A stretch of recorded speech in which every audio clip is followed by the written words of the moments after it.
சாவர்கர் சகோதரர்கள் மட்டுமே பின்னால் தடுக்கப்பட்டனர். உண்மையில சச்சீந்திரநாத் சன்யால் தனது வாழ்க்கை வரலாற்று, அவரது சுயசரிதை மேரா பந்தி ஜீவன் எழுதுகிறார். நானும் சாவர்கர் எழுதியது போலவே ஒரு மனுவை எழுதியேன். ஆனால் எனக்கு விடுதலை வழங்கப்பட்டது. ஆனால் அவருக்கு வழங்கப்படவில்லை. ஏனெனில் அரசு அந்த சகோதரர்களை பயப்படுகிறது. பாம்பாய் பிரசிடென்சியில் சோர்வடைந்த புரட்சிகர இயக்கம் அவர்கள் வெளியே வந்தால் மீண்டும் உயிர் பெறும் என்று அவர்கள் நினைக்கிறார்கள். இந்த மனுக்கள்ல பெரும்பானவை உண்மையில் பிரிட்டிஷார்களுக்கே அவை அதிக அர்த்தமில்லாதவை என்று தெரிந்திருந்தது. சச்சீந்திரநாத் சன்யாலும் ஒரு மனுவை எழுதியார். அசோவே மேர்சி மனு. அதில் நான் அரசியலில் ஈடுபட மாட்டேன் என்று கூறினார்.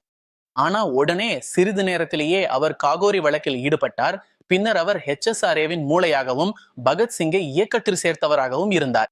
அதனால இந்த மனுக்களை பெரும்பாலானவர்கள் எழுதியிருக்கிறார்கள். ஒரு குறிப்பிட்ட நபரை மட்டும் தேர்ந்தெடுத்து அவர் ஒரு பயங்கரவாதி, அவர் இப்படிப்பட்டவர் அப்படிப்பட்டவர் என்று சொல்வது எனக்கு மிகவும் அநியாயமாக தோன்றுகிறது.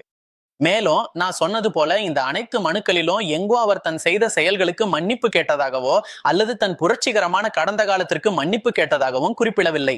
அவர் தன்னுடைய சட்டப்படி உரிமையான உரிமைகளை கேட்டா அவை அவருக்கு வழங்கப்பட வேண்டியவை, ஆனால் வழங்கப்படவில்லை. மேலும் நான் சொன்னது போல அந்த ஓடோர்கள் மற்றும் குற்றவாளிகள் சட்டத்தை பயன்படுத்தியதிலிருந்து அவருக்கு ஜூரி வழங்காதது, அவருக்கு நியாயமான விசாரணை வழங்காதது எல்லாமே அநியாயமா இருந்தது.